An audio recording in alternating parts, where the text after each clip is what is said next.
intersection of law and everyday life. We strive to cover it all, help you get your business right. At the corner of legal insight and understanding, we hope to keep your knowledge ever expanding. Welcome to Law Street with GHR. We've got law education accessible to all. Oh, welcome to Law Street with GHR. We're informing the community, so come and get involved. Hello and welcome to another episode of Law Street at the corner of legal insight and understanding. I'm Lisa Rooms and I have with me Gabrielle Grant Gilpin Hudson. Gabrielle, what are we going to be talking about? So today I wanted to just go over 10 steps to sold. So your guide to selling Jamaican real estate. Okay, so this is a seller's guide for any person who wants to be selling real estate in Jamaica. Correct. All right. So what is the first step to sold? Okay, so first, let's just backtrack and say the two most important things as a seller for you to do are: one, provide good title to the property, and two, provide good value in the property.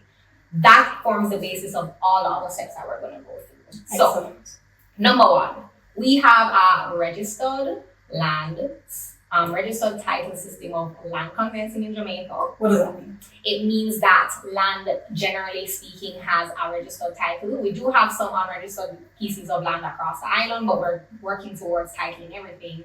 But it means that we follow the titling system. So yes. If you are the owner of land under the Registration of Titles Act, you will be registered on the certificate of title to that property as the registered owner. And that is like the best, most ironclad form of ownership that you can have in Jamaica. So that shows that you own that property. Correct, and it's noticed to the world, right? Wonderful. So if you're going to be selling your property, the first thing that you want to do is know where your certificate of title is. Because if you don't have that original certificate of title or the duplicate certificate of title, because the original is actually kept with the titles office, yes, it is going to be very, very difficult for you to be able to transact with that property. What happens if you can't find your duplicate certificate You're of title? definitely going to have to ask your attorney to help you make a lost title application. So you can still deal with the property, but it's going to take some more time, and lost title applications could take up to 6 months and have some costs involved. So again, backtracking, you want to know where your certificate of title is, and also you want to make sure that you're the registered proprietor of that property. On the title. You want to look at the face of the title and see Mary Brown. Exactly. I am Mary Brown, and that's what's on the title. Exactly. And what happens is people want to sell property and it's actually not Mary Brown, but it's Tom Brown, Mary's dad. And Mary never do what she needs to do to get the property from her dad's name into her name. And so now Mary can't sell the property yet because Mary is going to have to backtrack and put the property into her name first. Wow. Yeah, so first you want to make sure you have the title is in your name. If it's not in your name, you either need to take steps to put it in your name, or you need to get a power of attorney from the actual person that's named on the title if they're still alive, so that you can deal with this on their behalf. Okay. Yeah, so that's the first step.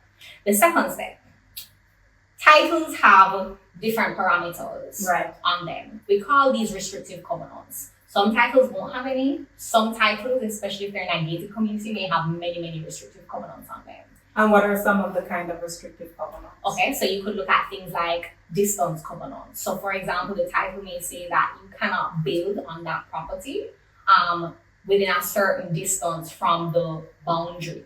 So your building on there cannot be within 2 feet. It can't be closer than 2 feet to the registered boundary. Right. If it's closer than 2 feet to the registered boundary, in breach of that restrictive covenant, you have breached your title, which means that your title is not a good title anymore. It has an encumbrance on there, an encroachment on there, and you're gonna need to take steps to get that rectified to be in a position to sell it and get a good title. Because I assume if there's a breach on there, that does trouble your ability to do something. Of course, especially if you're trying to sell it to somebody who's getting mortgage financing, because the bank that's going to lend them the money to buy the property from you is going to want to know that that title is in good order. So if there is a breach on it, because you've reached a restrictive covenant. Sometimes people add on and they never realize, say they can't do that addition. Right. Sometimes people have eaves which hang over Right. and breach the distance bound. Or sometimes you have built your wall in the wrong place and you're on your neighbor's property or they're on your property.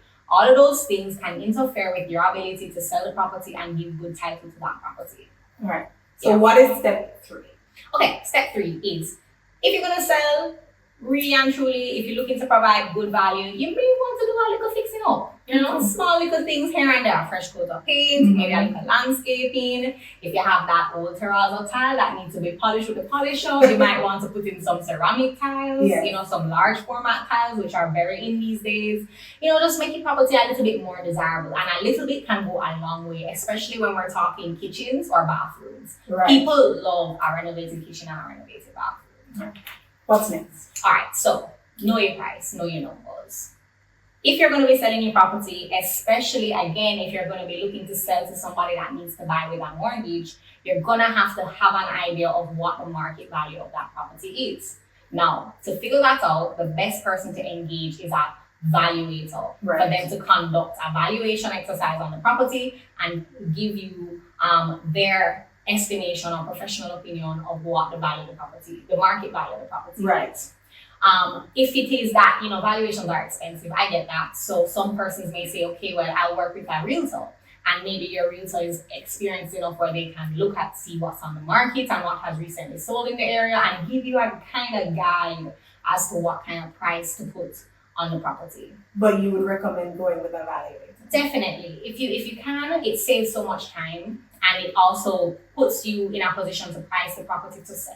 Yes. So much, in my capacity as a realtor and an attorney at law, I see where persons are demanding prices for their properties that are just not grounded in reality. And when you do that, the property will sit on the market for more than a year not sold because nobody's interested because the price is crazy. Right. So it's very useful to actually do your homework and know, okay, what is actually a really good, as far as possible, estimate of what the property is worth. Best thing you can do is get a valuation. Okay. And then I also mentioned that if you're selling to somebody with a mortgage, why is it important? Banks lend based on the market value of the property as determined by a professional valuer that they approve. Right. So because they may be particular which valuations they're going to accept. Right, because they may say, okay, well, we get good valuation from this person, so this is these are the approved people that you can get valuations from. Mm-hmm. And you're only going to get a percentage of that value.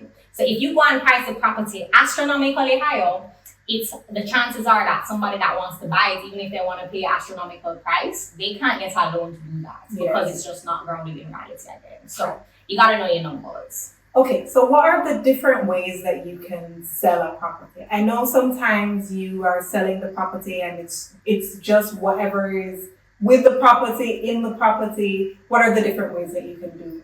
Okay, so you want to decide what's included. Generally, under the law, anything that is permanently affixed to the property is a fixture in that property and is going to be included in the sale unless you specifically exclude it. So, for example, your air conditioning units, your toilets, sinks, things that are affixed to the property, those are fixtures and generally are a part of the sale. But you could take it a step further and include chattels, which are items of furniture or equipment or appliances that are not affixed to the property, but that you'd like to sell along with the property.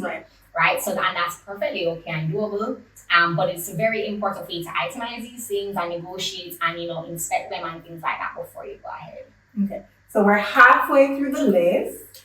What is step 6? Okay, step 6 is decide how you're going to let the public know that this property is for sale. So is it that you're going to try to sell it yourself and maybe put some ads in the beginning or something? Do you want to deal with prospective buyers calling you? Do you want to negotiate with them directly? Sometimes that can put you in a very, very particular spot as an owner. Right. So it may be useful for you to consider engaging the services of a real estate professional that's licensed by the real estate board to assist you with selling the property for you.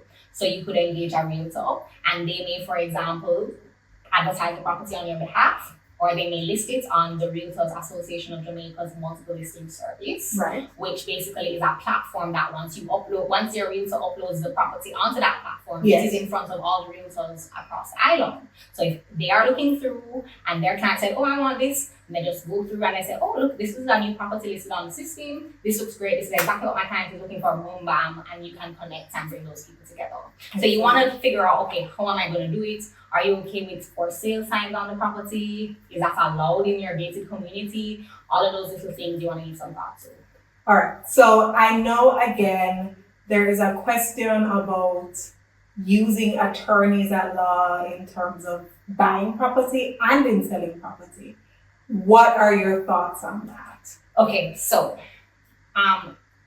it's one thing to say, okay, I'm a buyer and I don't want to use an attorney. But you see, as a seller, as a vendor, it is so important for you to have an attorney. Why? Because traditionally, the vendor's attorney has carriage of sale of the transaction. What does that mean? It means what it sounds like. They're literally carrying the sale for you. So they will be bringing the transaction from start to finish on your behalf, while the purchaser is hopefully represented by their own attorney. Right? So they will be drafting the agreement, ensuring that it's signed, ensuring that it is stamped, and going through the different legal requirements. And then once everything is together, the funding is together, etc., going ahead and registering the new purchaser on the title and providing them with that, accepting funds, holding funds, paying the taxes, all of those things. Those are what your attorney with carriage of sale is doing for you. And it is very important for you to get them in as early as possible, so that you can ask them for guidance along the way, and also so that basically your interests are protected. Because the last thing that you want to do as a vendor is say, okay, well, I can't bother get an attorney, so I'm going to let the purchaser's attorney deal with it. Who is protecting your interests? As a vendor, as a person that is supposed to get all of this money for your property, how are you going to know that you're getting it when you need to get it, that taxes are paid, all of these things? How are you going to protect yourself? Get an attorney. Okay, so you've been speaking about some payments. Yeah. Property taxes one. What are some other things that you should be aware of? As a vendor, you're going to have some costs associated with selling the property. So transfer tax, which is 2% of the value of the property currently. You're also going to have to be paying registration fees. It's a matter of custom that the vendor would pay half of the registration fee, which is currently set at 0.5%. So you're looking at 0.25%. You're also going to have to pay your attorney's fees and your contribution towards the preparation of the agreement for sale and the preparation of the letters of possession. Those are generally your costs as a vendor. You also have to bear in mind that your property tax needs to be paid up to date, and your water rates need to be paid up to date. If the person is buying with a mortgage, you're going to go even further and ask for proof that your main tenant, if you're living in a gated community, is paid up to date, and things like that. So it's very important for you to make sure that you have been keeping up with your obligations as the owner of the property to pay all of the outgoings for the property up to date. All right. So we've been talking about potentially buying with a mortgage. Yeah. What does that look like? Okay, well, you have buying with a mortgage. So if somebody is going to be buying your property using a mortgage and buying it from you, but you also have the situation where you are selling your property, but you have a mortgage to pay off out of the sale. Okay. So when you're selling your property and you still have a mortgage on that property, it's very important to understand your obligations as a borrower in terms of what you have to do to be able to sell the property if your mortgage is not finished being paid off. Okay, so this is a situation where you're the seller and you would have maybe purchased that property with a mortgage, and you still owe money. Exactly, correct. So the first thing you want to do is one, know if a notice is required. So you have to give your bank notice that you're going to be selling the property. Two, are there any early repayment penalties, because you're going to have to take some of the sale price and pay off the mortgage before you're able to get the money for yourself. And some banks say, but hey, we thought we were lending you this property, the money to buy this property for 20 years. How come you paying it back after just 3 years? What's going on? You need to pay a penalty to us. So there could be a penalty payable on early repayment. You might want to negotiate these things with your bank. And then also the reason that you have to keep them involved in the process is because, again, when you buy property using a mortgage, the title, this original certificate of title that we're talking about, the duplicate certificate, is with the bank. You don't have it. Yes. So if you want to transact that's how with the it, bank will be protecting their interests. Exactly. They hold on to it because they don't want you to have the title running up and down with. If their mortgage is on it, they usually keep it. So if you want to sell that property, you have to be like, hey guys, I'm ready to sell this property, and I'm going to be needing the title from you. And at the requisite time, again, why it's so important to have an attorney is your attorney is going to have to give a professional undertaking to the bank to ask to please let me borrow the title to do this transaction. right, on my professional undertaking to pay off the mortgage amount. Yeah. You know, you're also gonna have to get that mortgage amount discharged. That's what we call it when you pay it off. And there's a document that the bank has to give you for you to lodge with other documents to do the sale called a discharge of mortgage that you're gonna need to finish that transaction. So, and if you did own the property with that mortgage, you're gonna have to bank on some amount of fees being payable to the bank for preparing that discharge of mortgage potentially. Okay. Yeah. So at the end of the process, Yeah. step 10, what are we doing? So when you've gone through all the rigmarole of selling your property, next is that you're gonna have to hand it over. Right? So me, Miss Buyer, you gotta give me my stuff. correct. So and your attorney or your realtor can help you to put together the package of things to give to Miss Bio. So you're gonna want to give them the keys, any access or swipe cards or gate remotes. You're gonna want to give them their letters of possession that your attorney would have prepared. What are those? Those are letters that authorize Miss Bio as new owner to go to the various utility companies and take out new connections in their name or to get the connections moved over into their name. Yes. You also, if it's in a gated community, want a letter from the attorney addressed to the gated community to say, hey, this person is now the new owner. So address all of the invoices for maintenance and other things to this new person, Right. and introducing you to the gated community. So those are very important. You might also want to, depending on how long that last step took, give fresh proof of up-to-date payments of different outgoings like the water or the maintenance if another month had passed while you were waiting for closing. And again, if it is a pre-construction property, so if you're a developer selling and you're handing over the property to your buyer, it's important for you to allow the buyer to do a walkthrough, and you should also have your project manager or contractor, whomever, a representative from you, the seller, the developer, walk through with that person to verify if they're complaining of any defects in the property. Okay. Yeah. Well, Gabrielle, thank you for that wonderful 10 steps to sold. Do you have any closing words? Okay, so I think in closing, I'm just going to emphasize again how having the right professionals to assist you through this process can really make or break it, can really determine how painful the process or smooth sailing the process is, right? And you, as far as possible, you want a smooth sailing transaction, you want a quick closing transaction, you want a transaction where everybody is walking away feeling like they won.